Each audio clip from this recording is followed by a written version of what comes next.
दार्शनिक अरविंदो घोष का जन्म पश्चिम बंगाल के कोना नगर में 15 अगस्त 1872 ईस्वी में हुआ था। उनकी प्रारंभिक शिक्षा दार्जिलिंग के लोरेटो कॉन्वेंट में हुई।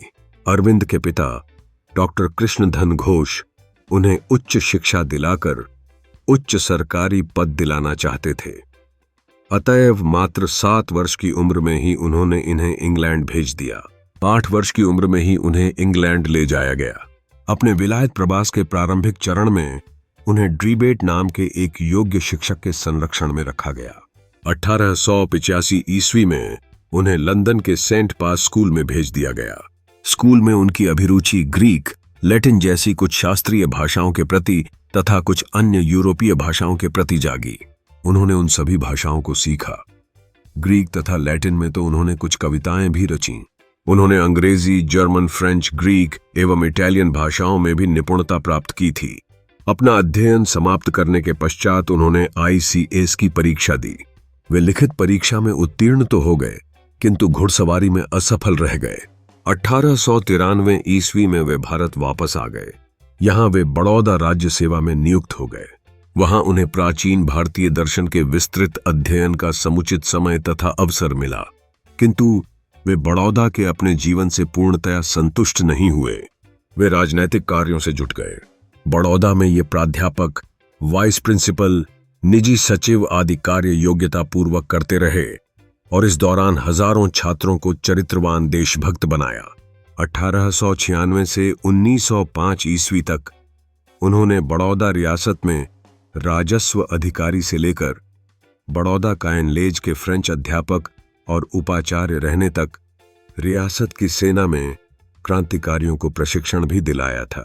हजारों युवकों को उन्होंने क्रांति की दीक्षा दी थी। बड़ौदा में थी अरविंद कोई 10 वर्षों तक रहे, किंतु उसके बाद वे पूर्ण रूप से राजनैतिक जीवन में प्रवेश कर गए।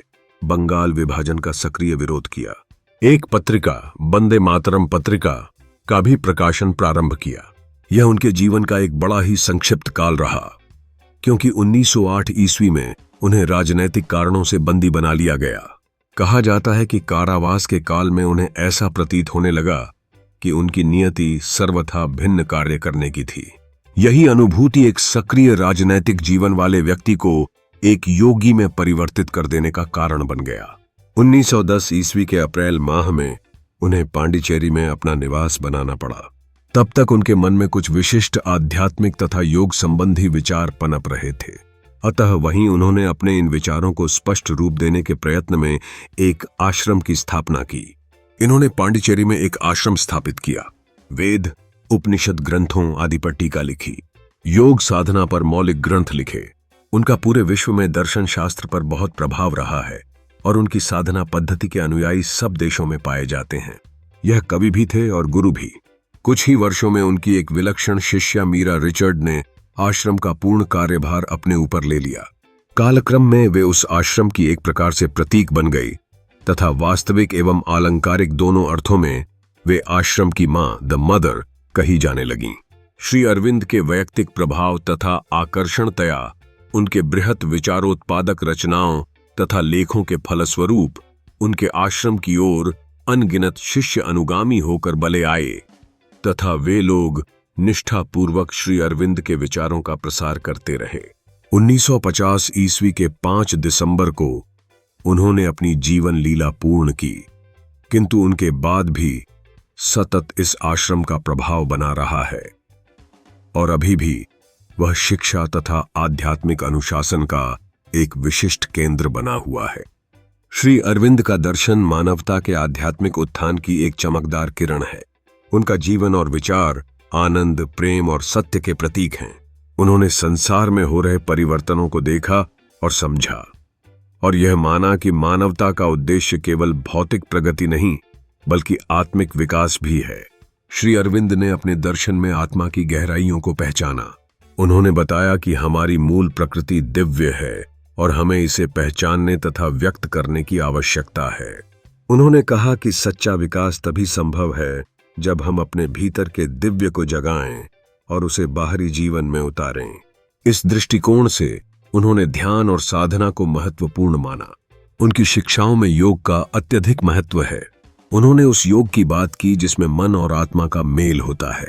उन्होंने यह कहा कि योग केवल शारीरिक या मानसिक अभ्यास नहीं है, बल्कि यह एक दिव्य अनुभव है जो हमें शाश्वत सत्य के निकट लाता है। उनका यह विश्वास था कि योग के माध्यम से हम अपनी सीमाओं को पार कर सकते हैं और एक दिव्य जीवन जी सकते हैं। श्री अरविंद का दर्शन केवल व्यक्तिगत विकास तक सीमित नहीं है, बल्कि उन्होंने एक समग्र मानवीय समाज की बात की। उन्होंने बताया कि प्रत्येक व्यक्ति में एक दिव्य स्वरूप है और जब हम इस स्वरूप को पहचानते हैं तो हम समाज में भी परिवर्तन ला सकते हैं। उनका यह सोचना था कि जब व्यक्तियों का विकास होगा तब समाज का भी विकास होगा। अंततः श्री अरविंद का दर्शन हमें प्रेरित करता है कि हम अपने भीतर की शक्तियों की ओर देखें। उन्होंने यह सिद्धांत प्रस्तुत किया कि आत्मा का विकास मानव जीवन का उच्चतम लक्ष्य है। उनके विचारों से हमें यह समझने में मदद मिलती है कि जीवन का अर्थ केवल भौतिक सुख में नहीं, बल्कि आत्मिक और सार्वभौमिक प्रेम में निहित है।